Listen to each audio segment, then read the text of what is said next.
man Yeah. of the firm. Yeah. And he's like, who the fuck is this American, this fucking Yank, like, get the fuck out of here. And they actually have a little discussion in the bathroom. Yeah.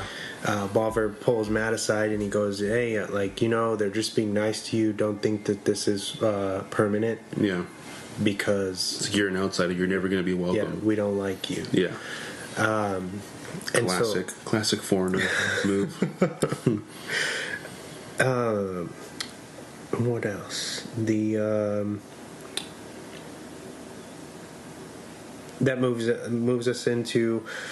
So he has a problem with them, and then they tell us that the GSC or West Ham actually have a huge beef going on with Millwall. Mm-hmm. They hate each other. Yeah. And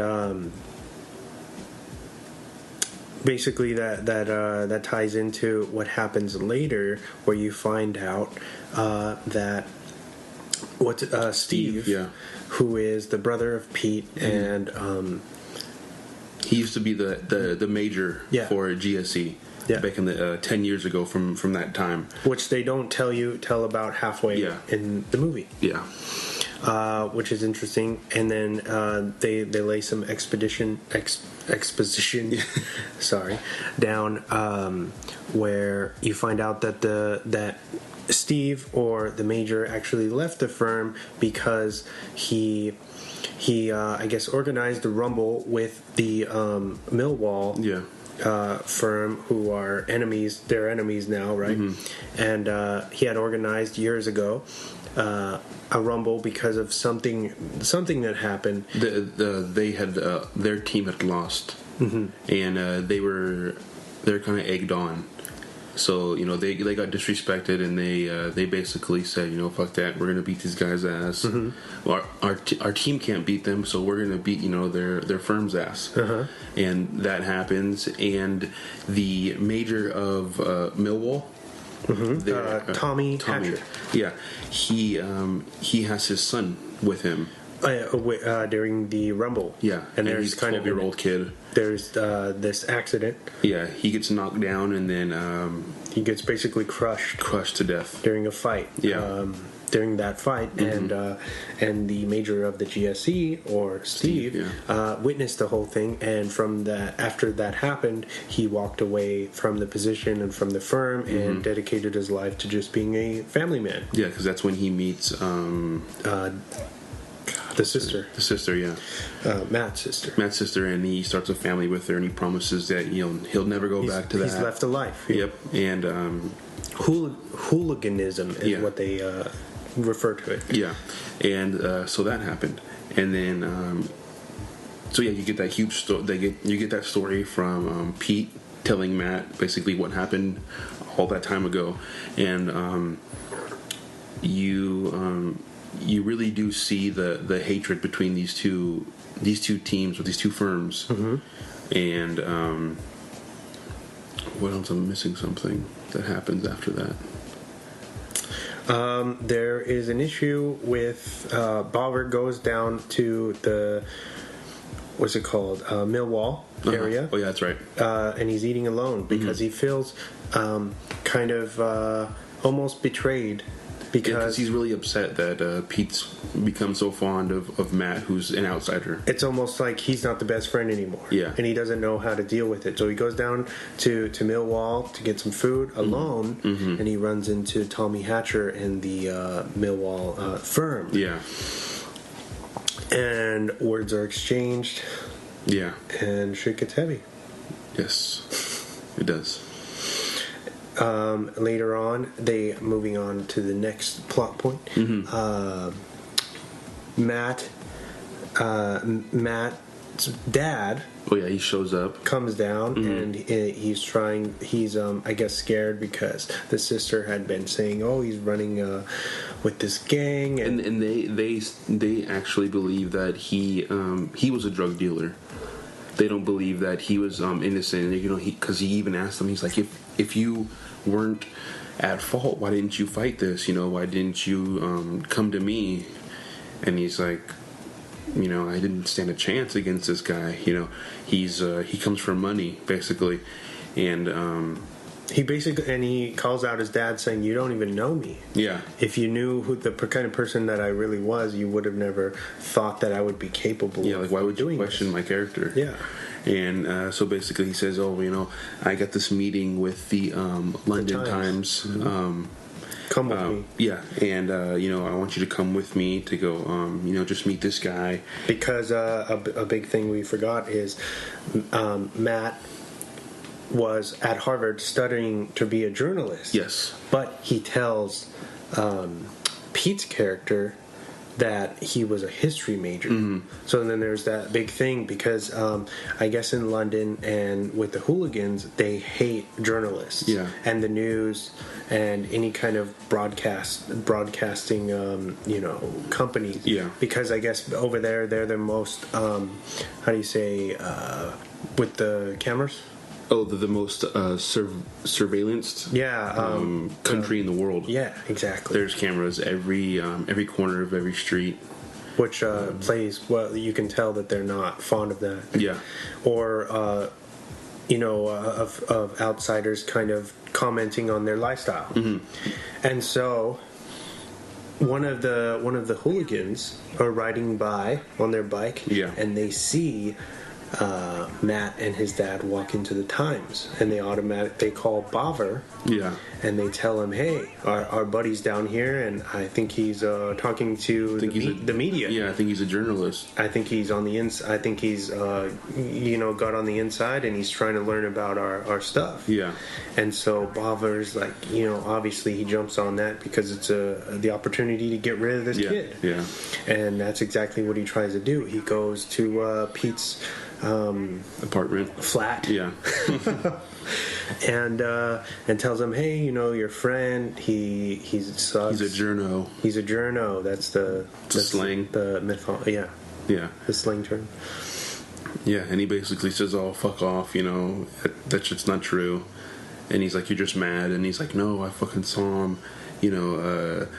I saw him shaking hands with the guy at the Times, and then." They start going through his stuff, and they pull out his laptop, and then there's a file that says journal, and he clicks. One of the guys clicks on it, and there's a specific date on it that was a recent date. So they click on that, and then there's it's basically a list of events that has happened since he's been in London, and so Pete obviously agrees with the notion that Matt is a journalist. Mm-hmm. And then he's like, "All right, let's go confront him." So they end up going to the pub where they hang out, and he confronts him. They're about ready to beat his ass. And by this time, Steve has figured out that they know that he's, or they think that he's a journalist. Mm-hmm. So he goes down to the Abbey where they're at, to kind of warn Matt and say, "Hey, come with me. Things are going to get out of hand." Yeah. And obviously, like we said, Steve was the major. Mm-hmm. And so there's this big subplot where he's kind of stuck in the bar mm-hmm. with all these people who praise him. Yeah. And he can't just leave. Now he's hanging out, and he's with Matt, and then all of a sudden Pete and Baver arrive, and they fuck up Matt. Yeah, basically. Headbutt him. Crazy stuff. Yeah, and they say, you're a fucking journo, you're undercover, I can't believe you, like, we took you in and everything.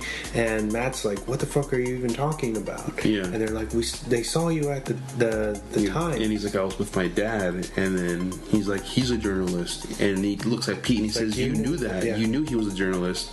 And then everyone looks at Pete, it's like, you fucking knew that he was a journo? Then you brought him in here. And you brought him in here, and you still brought him in here. And then he's like, what the fuck? You told me that you were a history major. And he's like, well, I dropped out. I don't do that anymore. And he's like, what the fuck is up with all that shit on your computer? And he's like, it's a fucking diary, dude. And he's like, I've been writing in that since forever. Mm-hmm. And basically just entries of what happens to him. Yeah, his daily, operations. And then he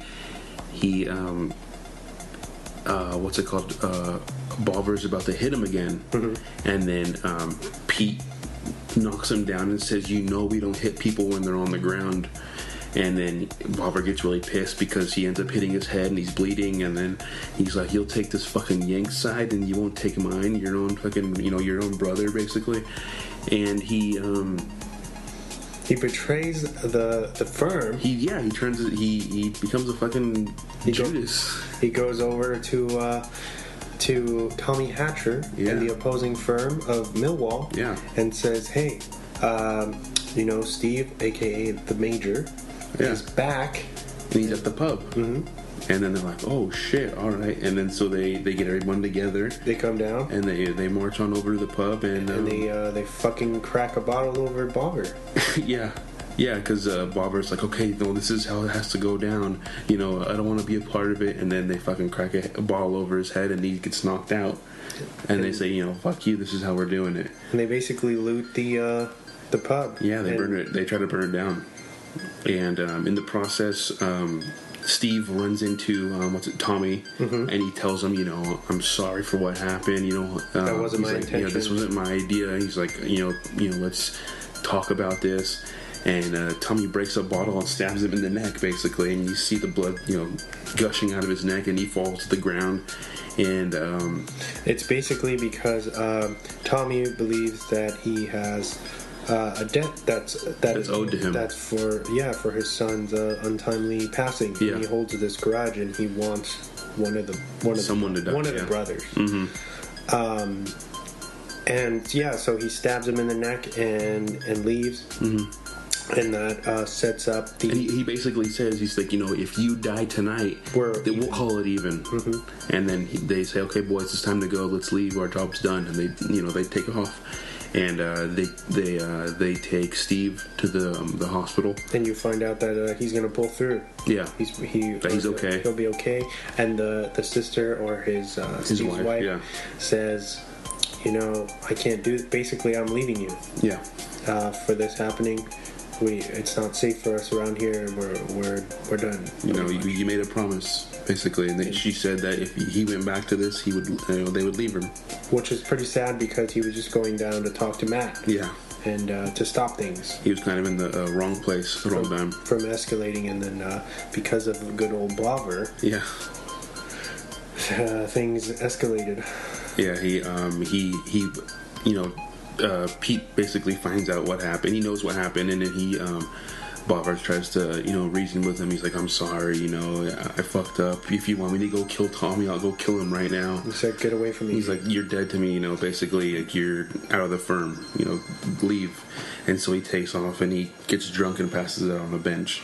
And then Pete basically has his buddies go and contact Tommy and say, we're... They set up a rumble. Yeah. He's like, "We're going to set this up.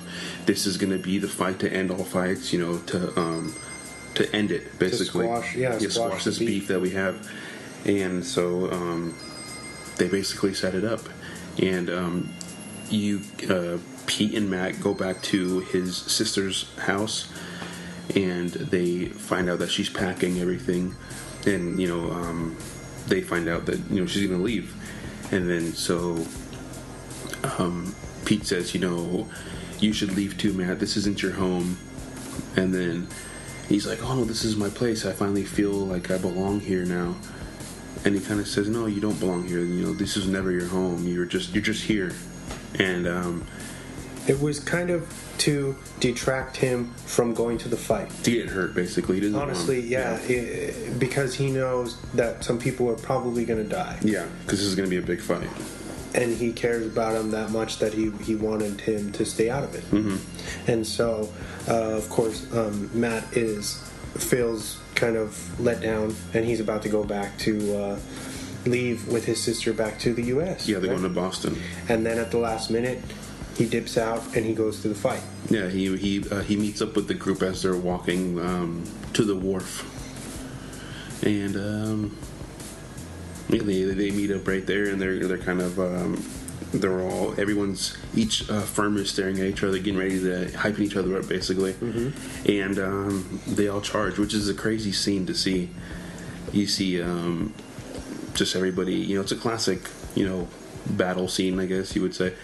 and you just see people flipping over each other, and they slow down certain, like the main the sequences that you need to see that are important. Yeah, it's kind of like slower, like they slow down time a bit. Yeah, you can see what's going on to make it everything kind of